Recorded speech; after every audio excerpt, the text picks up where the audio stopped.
नमस्कार दोस्तों, मैं राकेश गोयल, लेक्चर जीपीसी करौली। हम इन्वायरमेंट इंजीनियरिंग के चैप्टर नंबर 3 वाटर पोल्यूशन के बारे में अध्ययन कर रहे थे। दोस्तों, अब तक हम पढ़ चुके हैं कि वाटर पोल्यूशन क्या होता है, उसके कौन कौन से सोर्सेज होते हैं वाटर के, वेस्ट वाटर क्या होता है और कौन कौन से पोल्यूटेंट्स होते हैं। अब आज का हमारा टॉपिक है वाटर पोल्यूशन में कि adverse effect of domestic and industrial effluent, अर्थात जो डोमेस्टिक अर्थात घरेलू और जो इंडस्ट्री से जो एफ्लुएंट निकलता है वेस्ट वाटर का, उसके क्या क्या एडवर्स इफेक्ट होते हैं, इसके बारे में आज हम अध्ययन करेंगे। तो दोस्तों, भारत में जितनी भी नदियां हैं वो सारी आज दूषित हो चुकी है, चाहे वो गंगा हो, यमुना हो, दामोदर नदी हो, गोदावरी, कृष्णा, कावेरी। ये सभी नदियां किसी न किसी शहर से, किसी न किसी उद्योगों के पास से होकर गुजरती है और ये धीरे धीरे दूषित होती जा रही है।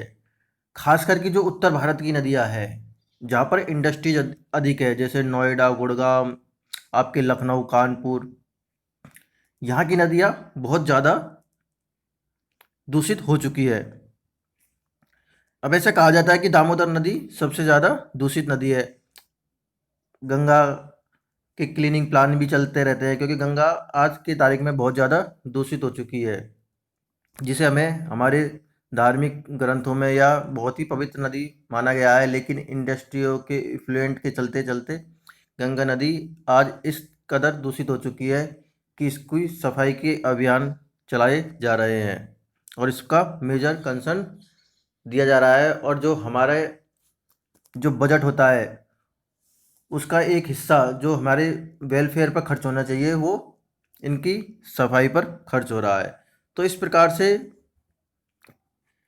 जो इंडस्ट्रियल से इफ्लुएंट आता है वो हमारे पीने के पानी को दूषित करता जा रहा है।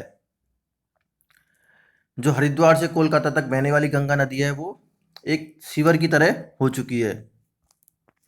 उसमें प्रतिदिन करीब 1,000 मिलियन लीटर जो दूषित जल है वो 27 शहरों से मिलाया जाता है, जिसके कारण वहाँ पर बहुत ही प्रकार के विषैले तत्व जमा हो चुके हैं जो हमारे स्वास्थ्य पर प्रतिकूल प्रभाव डाल रहे हैं। और इसमें भी कई झीलें, जैसे डल झील, ये कवक इनके कारण इनमें बंद हो चुकी है। इसी प्रकार से इसमें अनेक बीमारियां देखने को मिलती है जो इंडस्ट्रियल इफ्लुएंट के चलते इसमें हो जाती है। अब एक एक करके देखते हैं कि इनके क्या क्या इफेक्ट होते हैं डोमेस्टिक वेस्ट से और इंडस्ट्रियल वेस्ट से। तो सबसे पहले हम देखते हैं कि डोमेस्टिक वेस्ट से क्या एडवर्स इफेक्ट होते हैं। तो एक तो यही है कि अब जो डोमेस्टिक वेस्ट अगर हमारे नदियों, झरनों, नदियों, झीलों में मिला दिया जाता है, तो ये हमारे लिए किसी प्रकार के कोई काम का नहीं होता, नहीं तो ये हमारे लिए पीने का होता है। इसके कारण बहुत सारी पैथोजेंस होते हैं इसमें, जिसके कारण ये इसमें बीमारियां उत्पन्न हो जाती है। और क्योंकि इसमें मैंने बताया था कि पोल्यूटेंट्स कौन से होते हैं जो डोमेस्टिक वाटर में होते हैं, तो बायोलॉजिकल या ऑर्गेनिक पोल्यूटेंट्स होते हैं, जिसमें जिनकी ऑक्सीजन कैरिंग कैपेसिटी होती है, जो उसके कारण जो बैक्टीरिया उत्पन्न होते हैं वो ऑक्सीजन को ग्रहण कर लेते हैं, पानी में घुली हुई ऑक्सीजन को, जब तक वो ऑर्गेनिक मैटर खत्म नहीं हो जाते, और उसके जो जलीय जीवनापन होता है वो प्रभावित हो जाता है। तो जो घुलित ऑक्सीजन है उसको ये कम कर देते हैं और वहाँ के जलीय जीवन प्रभावित हो जाता है, और साथ में ये गंधयुक्त होता है और अरुचिकर होता है। इसका ये इफेक्ट होता है डोमेस्टिक वेस्ट का। अब देखते हैं इंडस्ट्रियल वेस्ट का। इंडस्ट्रियल वेस्ट का क्या एडवर्स इफेक्ट होता है। तो औद्योगिक से निकलने वाले जल में एक डाई के कारण ये कलरफुल हो जाता है, जो एक जल को अरुचिकर और आपत्तिजनक बनाता है। इसी प्रकार से इसमें बहुत सारे अम्ल व क्षार की उपस्थिति के कारण वहाँ की मछलियाँ जीवन यापन नहीं कर पाती है और उनके स्वास्थ्य पर या जलीय जीवों के स्वास्थ्य पर बहुत ही हानिकारक प्रभाव डालती है। इसी प्रकार से में इसमें रासायनिक तत्व जो विषैले होते हैं वो मिले होते हैं, जैसे एच हो गया आपका, PBAR, फिनॉल, साइनाइड्स, ये वहाँ की वनस्पति पर और वहाँ के जलीय जीव जंतुओं पर बहुत ही गहरा प्रभाव डालते हैं।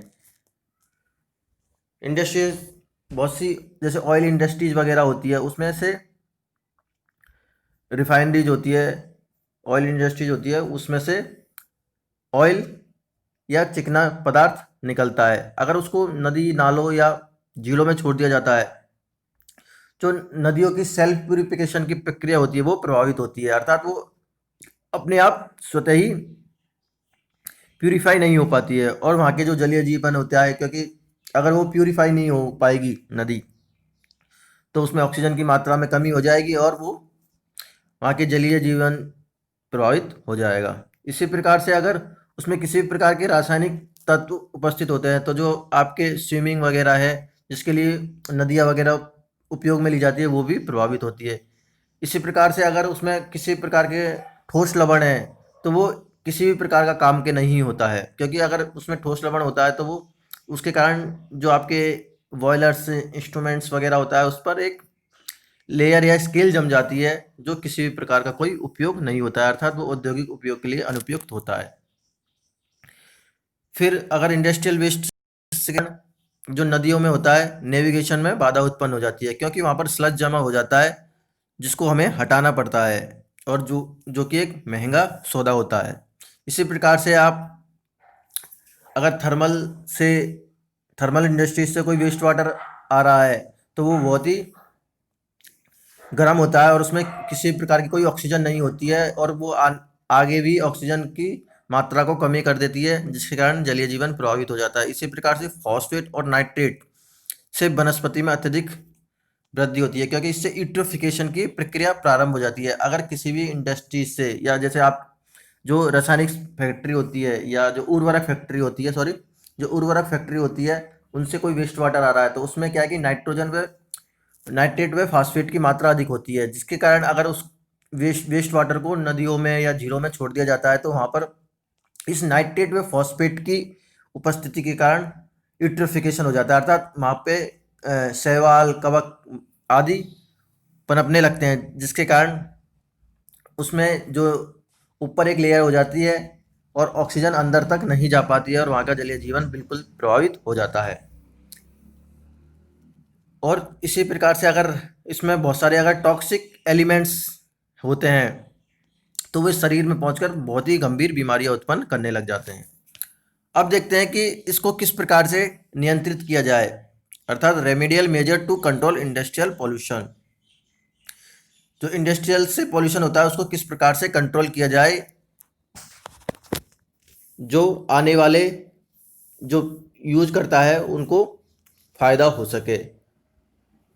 तो इसके लिए हमें इसमें जितने भी कंपोनेंट्स होते हैं, या तो उनको डाइल्यूट करके या फिर उनको हटा के इसको आगे किसी भी सोर्स से जोड़ा जाना चाहिए। इसके लिए हम डिसकंटिन्यूटी ऑफ फ्लो कर सकते हैं, अपशिष्ट जल का मौसमी रूप से निस्सरण कर सकते हैं, प्रदेशों की सांद्रता में परिवर्तन कर सकते हैं, और कुछ निश्चित प्रदेशों में विलुप्तता व अजीवीकरण से भी इनको कर सकते हैं। तो इसके लिए हम कुछ प्रिवेंटिव और कुछ क्यूरेटिव मेजर अपना सकते हैं। तो सबसे पहले हम पढ़ते हैं कि प्रिवेंटिव मेजर क्या होते हैं, उसके बाद हम पढ़ेंगे कि क्यूरेटिव मेजर क्या होते हैं। तो प्रिवेंटिव में भी दो तरह के होते हैं। एक तो वॉल्यूम रिडक्शन, अर्थात जो इंडस्ट्री से इफ्लुएंट आ रहा है उसका हम वॉल्यूम रिडक्शन कर सकते हैं। जैसे मान लीजिए अगर किसी इंडस्ट्री से प्रतिदिन 1000 लीटर वेस्ट वाटर जनरेट हो रहा है, तो हम उसकी वॉल्यूम को 500 लीटर, 100 लीटर, 10 लीटर इस प्रकार से उसका रिड्यूस कर दें। अब वो किस प्रकार से रिड्यूस करना है वो देखते हैं कि हम जो इंडस्ट्रीज होते हैं उसमें जो जल यूज में हो रहा है उसका संरक्षण कर सकते हैं, अर्थात जो इफ्लुएंट आ रहा है इंडस्ट्रीज से यूज होके उसका वहीं पर कुछ संरक्षण कर दें, उसका ट्रीटमेंट कर दें, या फिर हम उसकी स्ट्रीम को चेंज कर दें, या फिर जो इंडस्ट्रियल से वेस्ट आ रहा है उसको किसी दूसरे चीज़ में यूज में लेते हैं, अर्थात उसका रिसाइकिल कर ले। इसी प्रकार से उसके शेड्यूल में हम चेंज कर सकते हैं। शेड्यूल में चेंज करने का मतलब है कि हम जो जल में यूज ले रहे हैं उसको इस प्रकार से हम इक्विपमेंट यूज में ले कि जल की मात्रा में कमी आए, या फिर बैच या स्लज निस्सरण से को दूर करके भी हम उसके वॉल्यूम को रिडक्शन करना है। अर्थात कहने का सिंपल तात्पर्य यह है कि हमें किसी भी प्रकार से उसका जो इंडस्ट्रियल से वेस्ट आ रहा है, वेस्ट वाटर आ रहा है, उसका वॉल्यूम रिडक्शन करना है। उसमें जो टॉक्सिक एलिमेंट है उनका वॉल्यूम रिडक्शन करना है। चाहे तो हम जो उसको रिसाइकिल करके उसके वॉल्यूम को घटा के उसके हम प्रोडक्शन का जो तरीका यूज में लेते हैं उसको उसमें बदलाव लाके, या बेस स्लज, इनसे हम उसके वॉल्यूम में रिडक्शन कर सकते हैं। फिर नेक्स्ट आता है स्ट्रेंथ रिडक्शन। ये भी एक इम्पोर्टेंट टर्म होती है। स्ट्रेंथ रिडक्शन से मतलब है कि उसकी जो कंसंट्रेशन होती है सॉलिड्स की, उसकी मात्रा को कमी करना। अर्थात जैसे 1 लीटर जल में अगर 100 मिलीग्राम टॉक्सिक एलिमेंट्स है या वेस्ट है, टीडीएस वगैरह जो भी है, उसकी कंसंट्रेशन को कम करना। अर्थात 100 से उसको 1 लीटर में अगर 100, जैसे हम बोलते हैं ना पीपीएम, 100 मिलीग्राम पर लीटर, उस पीपीएम को कम करना। जैसे टीडीएस आप बोलते हैं कि 500 टीडीएस है इसका, तो उस 500 टीडीएस से 100 टीडीएस लाना, 50 टीडीएस लाना, इसको बोलते हैं स्ट्रेंथ रिडक्शन। वो किस प्रकार से हम कर सकते हैं? तो सबसे पहले ये है कि जो आप जितने भी इंस्ट्रूमेंट यूज लेते हैं, उपक्रम यूज लेते हैं, उसमें सुधार करके हम उसकी स्ट्रेंथ को कम कर सकते हैं। इसी प्रकार से जो आप अगर इफ्लुएंट आ रहा है उसका सेग्रीगेट कर सकते हैं कि उसमें से जो टॉक्सिक एलिमेंट को हटा दे और बाकी बचा वेस्ट है उसको नदियों में या झीलों में प्रवाहित कर दे। इसी प्रकार से आप अगर मान लीजिए उसकी कंसंट्रेशन ज़्यादा है और आपके पास में किसी भी प्रकार का ऐसा कोई इक्विपमेंट नहीं है कि उसको स्ट्रेंथ को मतलब पृथक्करण करने का कोई इक्विपमेंट नहीं है उसको ट्रीटमेंट करने का, तो आप उसमें उसका वॉल्यूम बढ़ा दीजिए जिसके कारण उसकी कंसंट्रेशन कम हो जाएगी। उसमें अगर आप साफ वाटर ऐड कर दोगे तो उसकी कंसंट्रेशन कम हो जाएगी, उसके बाद में उसको नदियों में प्रवाहित कर सकते हैं। इसी प्रकार से प्रोपोर्शनिंग करके, प्रोपोर्शनिंग से तात्पर्य यह है कि जैसे नदी का कुछ फ्लो होता है और आपका वेस्ट वाटर का कुछ फ्लो है, तो आप उसका प्रोपोर्शनल इस प्रकार से रखिए कि उसमें कंसंट्रेशन बरकरार रखे। अर्थात उसकी जो आपके वेस्ट इंडस्ट्रियल के वेस्ट वाटर का आउटफ्लो की मात्रा को कम करके, उसके वॉल्यूम को कम करके उसको धीरे धीरे प्रवाहित करने दे। जो नदियों में जो आप इंडस्ट्रियल वेस्ट वाटर प्रोवाइड कर रहे हैं उसकी जो डिस्चार्ज है उसका डिस्चार्ज कम करके इसको किया जा सकता है। इसी प्रकार से आप उसमें से जो टॉक्सिक एलिमेंट है उनकी रिकवरी करके भी कर सकते हैं। फिर आता है आपका क्यूरेटिव मेजरमेंट। तो क्यूरेटिव में 3 तरह के मेजरमेंट्स होते हैं, एक तो फिजिकल ट्रीटमेंट, केमिकल ट्रीटमेंट और बायोलॉजिकल ट्रीटमेंट। फिजिकल ट्रीटमेंट क्या होता है? फिजिकल ट्रीटमेंट से तात्पर्य है कि उसमें से जितने भी प्रकार के ठोस ऑर्गेनिक मैटर्स हैं, लकड़ियाँ हैं, बड़े बड़े पत्थर्स हैं, इन सबको निकाला जाए फिजिकली ट्रीटमेंट करके। उसमें से कुछ वो कलर है, उसमें गंध है, किसी प्रकार के कार्बोनेट्स हैं, इनको सबको फिजिकली तरीके से निकाल कर हम उसको यूज में ले सकते हैं। तो फिजिकली ट्रीटमेंट में आपको यही करना है। तो इसके कुछ यूनिट्स होती हैं फिजिकल ट्रीटमेंट की, जैसे आप इसमें स्क्रीनिंग यूज कर सकते हैं, फ्लोराइजेशन यूज कर सकते हैं, मिक्सिंग, फ्लोकुलेशन, सेडिमेंटेशन, फ्लोटेशन और फिल्ट्रेशन, ये आप इसमें यूज कर सकते हैं।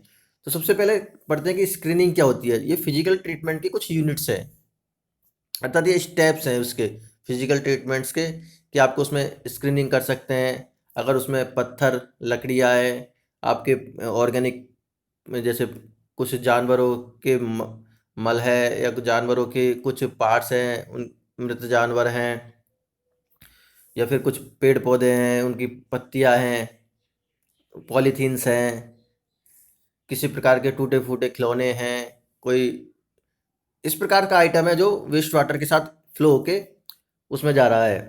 तो स्क्रीनिंग करके हम उन सभी मोटे पदार्थों को निकाल सकते हैं। एक ये स्क्रीनिंग एक तरीके से जैसे आपकी छाननी होती है वही होता है। ये एक चालना लगा दिया जाता है आगे और उसमें से पानी प्रवाहित किया जाता है, जिसके कारण जो आपके जो बड़े बड़े पदार्थ है वो बाहर रह जाते हैं और ओनली जो आपका वाटर है वही आगे जा पाता है। इसी प्रकार से प्लोवराइजेशन, इसमें क्या किया जाता है कि जो बड़े बड़े कण हैं उनको छोटे छोटे कणों में तोड़ दिया जाता है। फिर आता है आपका मिक्सिंग। मिक्सिंग जैसे आपको क्या है कि जैसे छोटे छोटे जो ऑर्गेनिक मैटर होते हैं या इनऑर्गेनिक मैटर होते हैं वो तली में नहीं बैठ पाते हैं, तो इनको लिए आपको क्या करना था, उसमें कोगुलेंट मतलब कुछ केमिकल ऐड करने होते हैं, और उस केमिकलों को मिक्सिंग करना बोलता है आपका mixing. Flocculation, flocculation chemical add करने के बाद में जो छोटे छोटे कण होते हैं वो पास में आ जाते हैं, उनका फ्लॉक बन जाता है, और वो सब है नीचे बैठ जाते हैं, और ऊपर का जो साफ पानी है उसको निकाल लिया जाता है।